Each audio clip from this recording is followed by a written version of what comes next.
திருவண்ணாமலை அண்ணாமலையாரை தரிசிக்க பக்தர்கள் கூட்டம் அலைமோதி வருகிறது. அது தொடர்பான காட்சிகளை பார்த்துக் கொண்டிருக்கிறோம். கூடுதல் விவரங்களை செய்தியாளர் மணிகண்டன் வழங்க கேட்கலாம். வணக்கம் மணிகண்டன், போதுமான பாதுகாப்பு ஏற்பாடுகள்லாம் செய்யப்பட்டிருக்கா? கூடுதல் விவரங்கள் என்ன?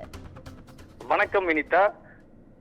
அதிகாலை முதலே அண்ணாமலையார் தரிசிக்க அலைமோதிய பக்தர்கள் கூட்டம் முண்டியடித்துக் கொண்டு சென்றதால் போலீசாருக்கும் பக்தர்களுக்கும் தள்ளுமுள்ளு. ஆவணி மாத பௌர்ணமி முன்னிட்டு கிரிவலம் வரும் பக்தர்கள் அண்ணாமலையாரை தரிசிக்க நீண்ட வரிசையில் காத்திருந்து தரிசனம் செய்து வருகின்றனர். திருவண்ணாமலை அருள்மிகு அருணாச்சலேஸ்வரர் திருக்கோயிலில் ஆவணி மாத பௌர்ணமியை முன்னிட்டு உள்ளூர் பக்தர் மட்டுமின்றி வெளியூர், வெளி மாநிலம், வெளிநாடுகளிலிருந்து அண்ணாமலையார் கோயிலுக்கு வந்துள்ளதால் பக்தர்கள் கூட்டம் அலைமோதி வருகிறது. உலக பிரசித்தி பெற்ற பஞ்சபூத ஸ்தலங்களில் அக்னி ஸ்தலமாக விளங்கக்கூடிய நினைத்தாலே முக்தி தரும் அண்ணாமலையார் திருக்கோயிலில் பௌர்ணமி என்பதால் அதிகாலை முதல் பல்லாயிரக்கணக்கான பக்தர்கள் நீண்ட வரிசையில் காத்திருந்து சாமி தரிசனம் செய்து வருகின்றனர்.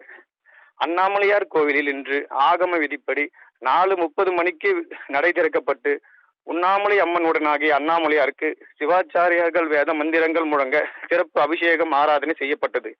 அதனைத் தொடர்ந்து அதிகாலை முதல் பக்தர்கள் கிழக்கு திசையில் அமைந்துள்ள ராஜகோபுர நுழைவாயில் வழியாக வந்து நீண்ட வரிசையில் காத்திருந்து அண்ணாமலை உடனாகிய உண்ணாமலை அம்மனை தரிசித்து செய்துவிட்டு பின்னர் திருமஞ்சன கோபுரம் வழியாக வெளியே செல்கின்றனர்.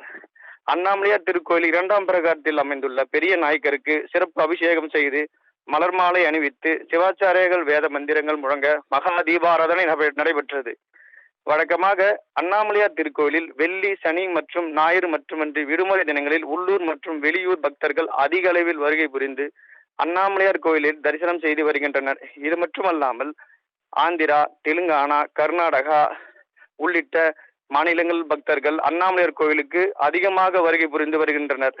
குறிப்பாக இன்று பௌர்ணமி என்பதால் அதிகாலையிலிருந்தே நீண்ட வரிசையில் காத்திருந்து அண்ணாமலையாரை சாமி தரிசனம் செய்து வருகின்றனர். பின்னர் அதனைத் தொடர்ந்து 14 கிலோமீட்டர் கிரிவலம் மேற்கொண்டு வருகின்றனர். புரியுதா? கூடுதல் விவரங்களுக்கு நன்றி மணிகண்டன்.